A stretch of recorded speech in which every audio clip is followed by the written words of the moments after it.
publication of his biography, we are reminded that his story is not just one of service, it is also one of a vision that is rooted in the unwavering commitment to the church and to the raising of future leaders. Our father carried a deep burden, and one that stayed with him throughout his ministry, even into retirement. That we usually say that the society is a reflection of his leadership, but that when it comes to the church, reverse is the case. The leadership is often the reflection of the church, because they are the ones that people see, they are the ones that will set vision, they are the ones that lead congregations. And so he always felt that for the church to develop, leaders must first be developed, because you cannot put something on nothing. And so he was particularly passionate about training and equipping of future leaders of the church, men and women of integrity who would faithfully carry the gospel forward. And it is not a surprise that this became his passion, because people who knew his story, if I can just share that quickly, it's in the book. I think it was in the year 1958 or thereabout. He had finished primary school. His father could no longer train him beyond that stage.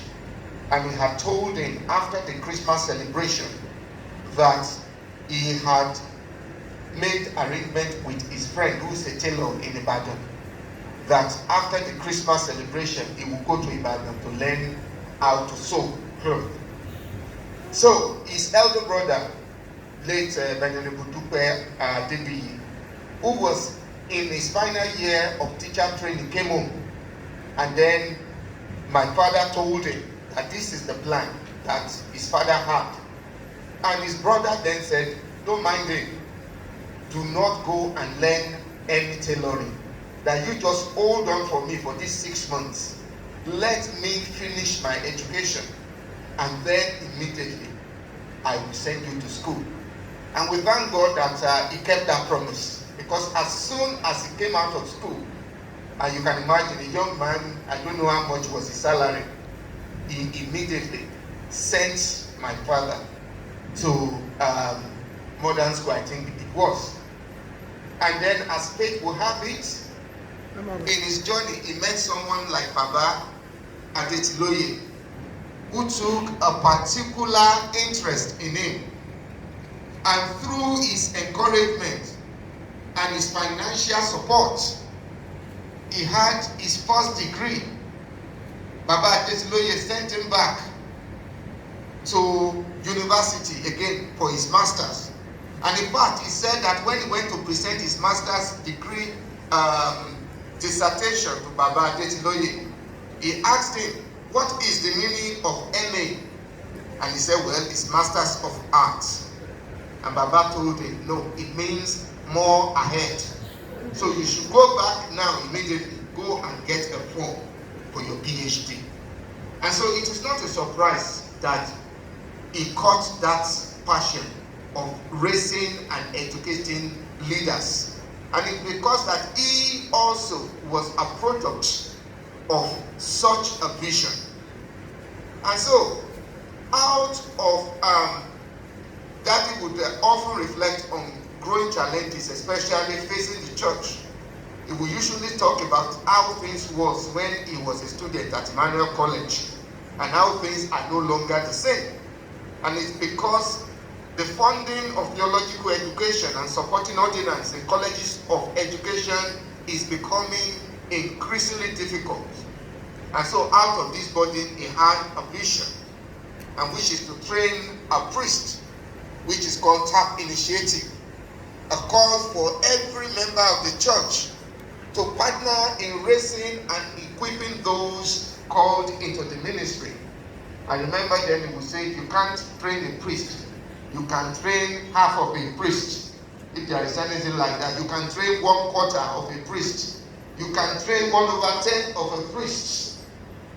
It was his desire that this vision would go on yonding and that it would live on. And so because of that, when he retired in 2013, he conceived the idea that would sustain this body, which he called the Bishop Peter Adebiyi Foundation. Unfortunately, on the 2nd of February 2014, just 10 months after his retirement, he suffered a stroke in the United States of America. And the family spent, and then shortly thereafter, Mommy passed away, which was devastating. And so, the family spent the next 8 years just trying to support him. But when he passed, it was then brought back to our consciousness that the vision that he had must not die with him. And so through this foundation, his vision is very clear, is to raise and inspire leaders of integrity who would impact the church and the world, to train, to develop, and to equip men and women for transformational Christian service, to support the training of ordinands in colleges of theologies and universities, to ensure that their calling is not hindered by lack of resources. Though he was unable to fully establish this foundation in his lifetime, we believe that God-given vision does not end with the one man who had the vision. Today, in honor of his life and legacy, we are committed to bring that vision to life, the Bishop Peter Adebiyi Foundation. And it is not just an institution, it is a continuation of divine mandate. And so, we invite you all, friends, family, and partner in the gospel of Christ to join us to support this vision, to invest in the future of the church, to help raise the next generation of leaders and priests. Because in doing so, we are not only preserving a legacy, we are advancing the kingdom of God and the work of the kingdom. Thank you, and God bless you all.